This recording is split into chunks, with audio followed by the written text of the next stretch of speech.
Hello, dear friends. Today is January 14th, 2026. Over the past 24 hours, two key topics have been actively discussed in the information space: the possible advance of Russian troops toward Odessa and the ongoing, complete energetic collapse in Kiev. Let us move on to the events of recent days. Kiev has now remained completely without power for the fifth consecutive day, following a series of strikes by the Russian army against energy infrastructure facilities. These strikes are essentially viewed as a forced measure on Russia's part and as a kind of signal to the Ukrainian leadership, demanding that attacks on oil refineries and energy facilities be halted, including those located in the Belgorod region. However, despite this, the Ukrainian side continues to carry out strikes, and over the past day, Rostov-on-Don has come under attack. As for Odessa, reports have been appearing more and more frequently, lately indicating that Russian forces intend to establish control over the city. Moreover, even the commander-in-chief of the armed forces of Ukraine, Sumy, has stated that there is a high probability that the Russian army will attempt to take Odessa. Overall, a picture is emerging in which the advance of Russian units toward Odessa appears increasingly logical, and possibly an inevitable stage of further actions. However, in order to implement such a scenario, advancing through Mykolaiv alone would not be sufficient. The capture of Mykolaiv by itself does not solve the key strategic objectives. For stable supply lines and consolidation on this axis, Russian forces would need to expand their zone of control as far as the settlement of Voznesensk. It is precisely in this area that a river runs, and it is through Voznesensk that effective logistics can be established. Thus, the issue is not only full control over the Kherson region, but also over a significant part of the Mykolaiv region, and only after that can a direct move toward Odessa take place. Naturally, Ukraine is extremely uninterested in such a development, since the loss of Odessa would effectively mean losing access to the sea. Such a scenario is also disadvantageous for NATO countries. The alliance has no interest in Russia establishing naval bases there after taking Odessa.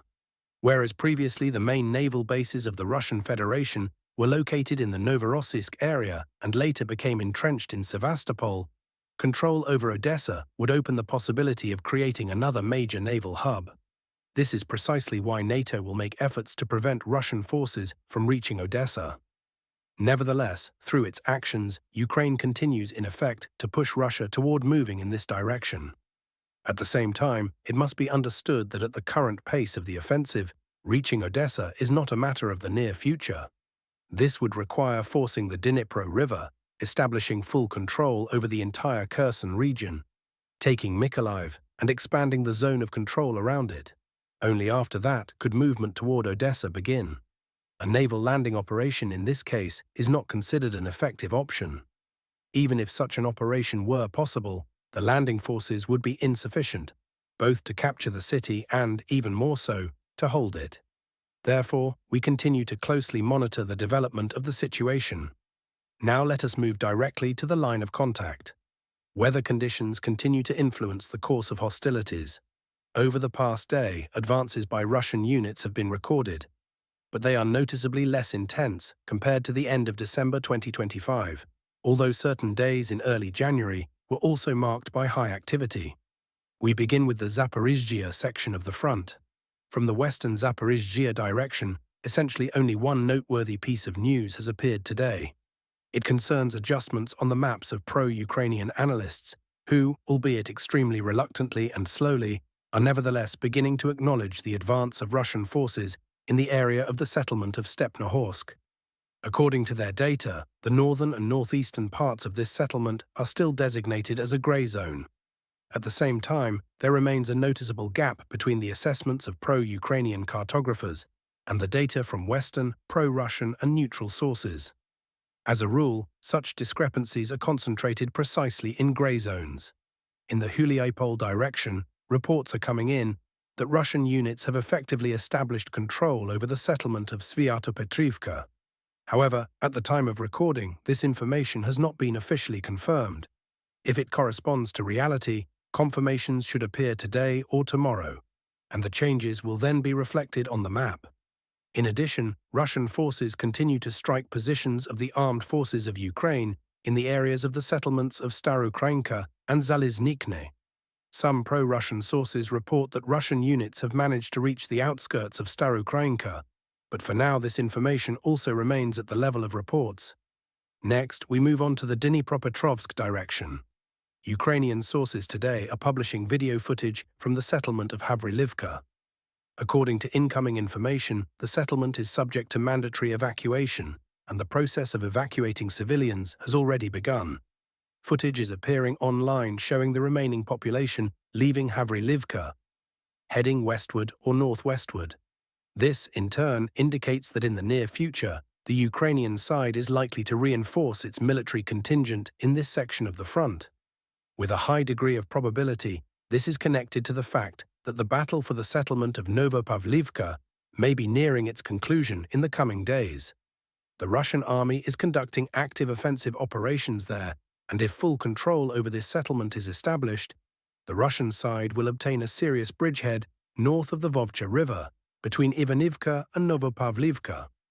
That is why the Ukrainian side is currently pulling additional forces into this area in order to stabilize the front line and prevent its collapse in the event that Novopavlivka is lost. Now let us move on to the Pokrovsk direction. Important information is coming in here indicating that the armed forces of Ukraine are preparing a counterstrike. This concerns possible attacks from the settlement of Hryshyn in the direction of Pokrovsk, as well as from Shevchenko toward Rodinske. At the same time, it is worth recalling that similar reports have already appeared earlier. At that time, Russian intelligence already had advance information about the preparation of a counteroffensive, after which strikes were carried out against concentrations of enemy manpower and equipment, effectively disrupting the plans of the armed forces of Ukraine. Now, information is once again emerging about preparations for an offensive in these directions, but whether it will actually take place or will be suppressed at the stage of deployment remains unknown. The situation in this area continues to be closely monitored. If we speak about the Dobropilya direction, then no new data on advances or changes in the front line has come in from this sector today. Russian aviation is operating actively, and even archival video footage is appearing in the information space. These recordings show airstrikes against positions of the armed forces of Ukraine, both in Rodinske itself and in the area of the settlement of Serhivka. Neither side is currently conducting active offensive operations here, and the situation is increasingly beginning to resemble positional warfare. At the same time, Russian units continue to apply pressure and gradually expand their zone of control in the direction of the settlement of Stepanivka. Some pro-Russian sources report an expansion of the control zone from the supply road coming from the settlement of Yablunivka toward Stepanivka. On certain maps, this zone already appears expanded, although there is still no confirmation of this data. Nevertheless, such reports continue to come in. Next, we move to the area of the settlement of Kostyantynivka. Here, judging by incoming information, the situation is beginning to escalate rapidly and take on critical characteristics. I would like to remind you that over the past several days, we have repeatedly noted that according to various sources, the Russian army has launched a decisive offensive in the southwestern and western parts of Kostyantynivka. The goal of these actions is to break through the defensive line and secure positions in the western districts of the city. And today, pro-Western and pro-Ukrainian experts, as well as cartographic resources, report that Russian units have apparently indeed managed to break through the defenses of the armed forces of Ukraine and enter the territory of the settlement of Ilinka, which is located in the southwestern part of the Kostyantynivka agglomeration. Moreover, there is a high probability that Russian forces have managed to consolidate their positions there and have begun further movement in a northeastern direction, toward the first high-rise residential districts and toward the city of Kostyantynivka itself. It is precisely these areas that are currently being subjected to intense aerial bombardment, which, judging by everything, is aimed at weakening and destroying the defensive positions of the armed forces of Ukraine in this sector. Today, information is also emerging from individual sources, with reports claiming that video evidence has already been published online.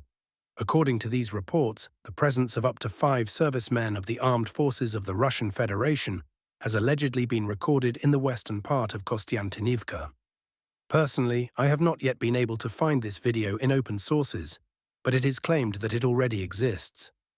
At the same time, pro-Western experts are trying to determine what exactly has been captured in these recordings, whether it is simply the penetration of a small sabotage and reconnaissance group into the city, or whether this marks the beginning of a build-up of the main Russian forces in the western part of Kostyantynivka. If we summarize all the available information, it can be assumed that in the near future, the combat map in this sector, along the indicated line of contact, may undergo significant changes. Next, we move to the Sloviansk section of the front. Here, according to data from pro-Russian cartographic services, minor adjustments have been recorded. According to the latest information, Russian units are managing to advance west of the Bakhmutka River toward the Siversky-Donets-Donbass Canal. Corresponding changes are noted in the area between the settlements of Pazeno and Reznikivka. However, as can be seen, these adjustments are not yet of a large-scale nature. The movement is taking place mainly across open terrain, through fields, forest belts, and small wooded areas in the direction of settlements such as Nikiforivka, Ry-Oleksandrivka, Kalinivka, and Reznikivka. A large number of FPV drone operators are actively operating in this area on both sides. Their primary objective is either to disrupt each other's logistics or to strike detected units, equipment, and other targets. In effect, active assault operations are currently unfolding here. Information from the Lyman direction is coming from an area located slightly southwest of Drobyshev. I would like to remind you that yesterday a video was published, which we discussed, according to which the Ukrainian side claimed to have detected Russian saboteurs somewhere along the Siversky-Donets River and began striking them. Based on this footage, many cartographic services, including some highly reliable ones, made adjustments to their maps.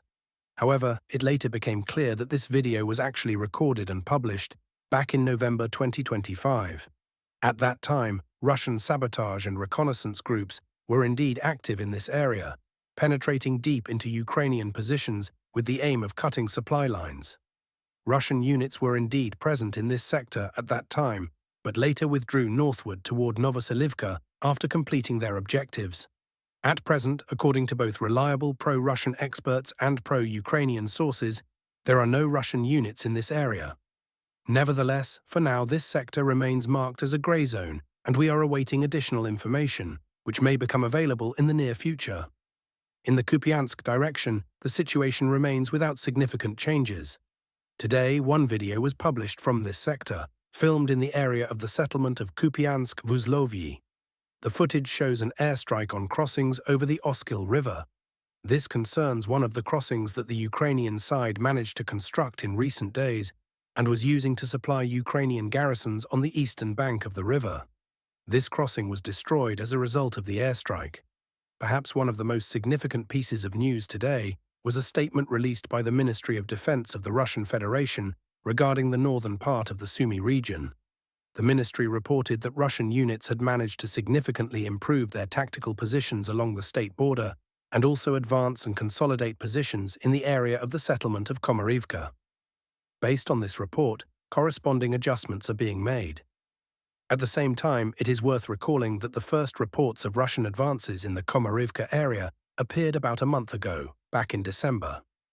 As early as January 5, 2026, neutral cartographic resources published information about fighting and advances along the state border. A day earlier, on January 4th, pro-Ukrainian cartographers expanded the grey zone around this settlement, indicating the beginning of hostilities in this direction. And only today, January 14, 2026, has this information received official confirmation from the Ministry of Defense.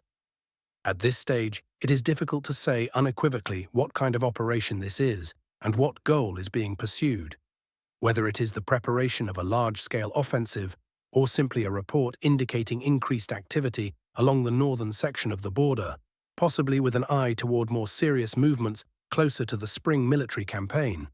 That is all for today, dear friends. Thank you for your attention. Subscribe to the channel, support the release with likes, and all the best to you.